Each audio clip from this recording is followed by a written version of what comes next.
What's that sound? What's that sound? What's that sound?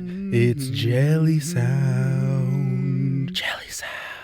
You're watching the Unova Classic, which was a triples tournament on the Pokemon Global Link, like the Sinnoh Classic, only allowing Pokemon through Generation 5. So that's Black, White, Black 2, and White 2. I threw together a team based on a doubles team I used to play called American Hail. I don't ever play triples. I wasn't taking this too seriously. I decided that I was going to play games until I lost a game, and then I won a lot of games in a row. And so, turns out the competition for this tournament was not very strong. You'll see mistakes made by both me and my opponent.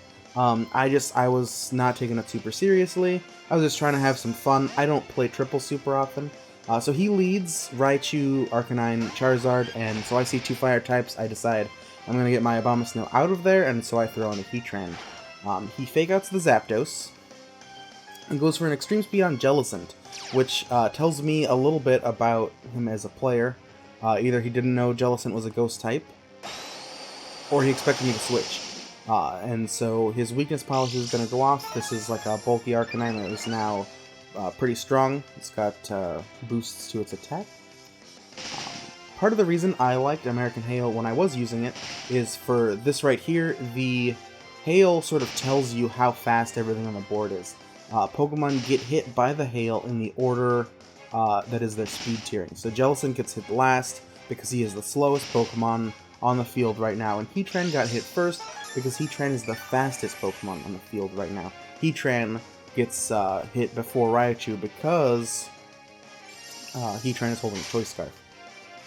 So Arcanine's going to try and lay down some heavy damage with an extreme speed, but I'm going to protect my Zapdos. And then Arcanine will get hit by an Earth Power, and the Raichu goes for a Thunder Punch, which is an interesting choice.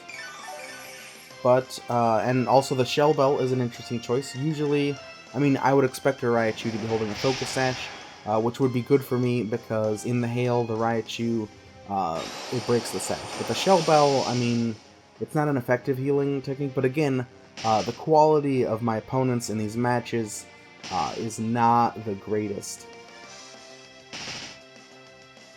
And I keep this board pressure up for quite a while. The goal of the original doubles team, American Hail, was to have Abomasnow out to set up the snow warning, the hail. It was just a weather that people didn't use as much. People were using a lot of sand in that generation. People, of course, always are using rain, and in 2014, the VGC season, people were using a lot of sunlight. Of course, this season, you get a lot of sunlight and heavy rain, and the new weather is wind. So I am just going to chip down his Pokemon as best I can.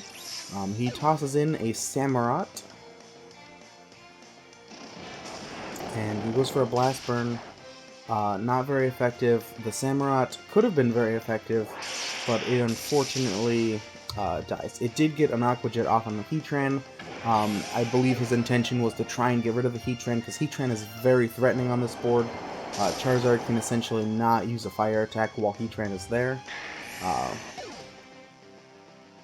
And it's got Blast Burn and Flamethrower. It's like all about fire attacks. It basically locked that Charizard down onto a side of the board that had a fire type and a water type and Flash Fire. So, that's kind of a tough spot to be in, especially since in triples, your positioning on the field matters quite a bit. I think his last two Pokemon ended up being Gengar, Clefable, which I do love to see together, because there's all that lore behind Clefable's shadow being a Gengar. But your positioning matters. See, the Dazzling Gleam from the Gengar hits all three of my Pokemon, because it's in the middle. If you use a spread move from the middle slot, you will hit all three. If you use a spread move like Blizzard, from Jellicent's section of the board, you will only hit the two on the edge. So right now, if my Zapdos were to go for a Discharge or a Heat Wave, it would only hit Gengar. It would not hit the Clefable, because Zapdos is all the way on the edge.